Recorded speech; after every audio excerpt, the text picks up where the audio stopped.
ये बात है 1970 की, जब जापान में डर का माहौल था। डर एक ऐसी चीज का जो है या नहीं पता नहीं। डर एक ऐसी चीज का जो दिखने में तो बहुत सुंदर थी, लेकिन उसके द्वारा दी गई मौत बहुत खौफनाक हुआ करती थी। डर उसका जिससे जापान के लोग कांपते थे। आज हम बात करेंगे कुचिसाकी ओना के बारे में। जापान के सुनसान रास्तों में कुचिसाकी ओना चेहरे पर सर्जिकल मास्क पहने ज्यादातर बच्चों को अपना शिकार बनाती थी। उसका चेहरा मास्क से ढका हुआ रहता था। वो बच्चों के पास आकर एक सवाल पूछती थी, क्या मैं सुंदर लगती हूँ? सुनने में यह सवाल मामूली लगता है, लेकिन इसका जवाब आपकी जान ले सकता है और बचा भी सकता है। पर समस्या ये है कि इस सवाल का कोई भी सही जवाब नहीं था। अगर कोई जवाब देता नहीं तो कुचिसाकी अपने कैंची से उस पर हमला कर देती और उसे मार देती। अगर जवाब हाँ होता तो वो मास्क उतार देती और अपना डरावनी जख्मी चेहरा दिखाती।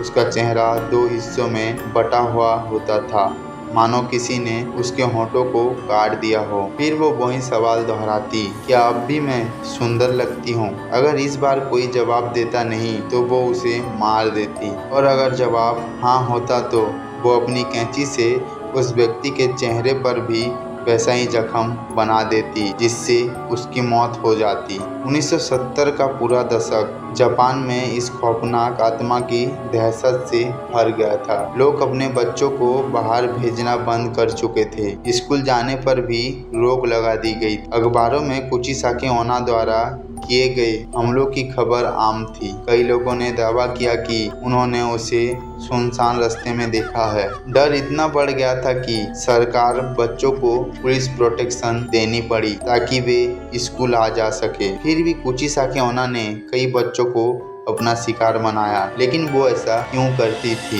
एक कहानी शुरू होती है जापान के याना पीरियड, लगभग 1200 साल पहले। एक छोटे से गांव में एक बेहद खूबसूरत औरत रहती थी जिसे अपनी सुंदरता पर बहुत घमंड था। उसका पति एक समुराय था। एक दिन जब समुराय युद्ध से लौट कर आया तो उसने अपनी पत्नी को किसी अन्य व्यक्ति के साथ आपत्तिजनक स्थिति में पाया। क्रोध में आकर उसने अपनी तलवार से अपनी पत्नी का चेहरा चीर दिया। उसके चेहरे पर एक स्थायी डरावनी मुस्कान जैसी हाइसी बन गई। इसके बाद समुराई घर छोड़कर चला गया। उस औरत ने जब अपने चेहरा का हाल देखा तो उसे समझ आया कि जिस खूबसूरती पर उसे घमंड था वो अब डर में बदल चुकी है। उस औरत की मौत हो गई और सबने सोचा कि कहानी खत्म हो गई, लेकिन करीब 800 साल बाद वो फिर से जाग उठी, एक डरावनी आत्मा बनकर, जिसे आज लोग कहते हैं कुचिसाकी ओना। आज भी जापान के कई लोग का मानना है कि कुचिसाकी ओना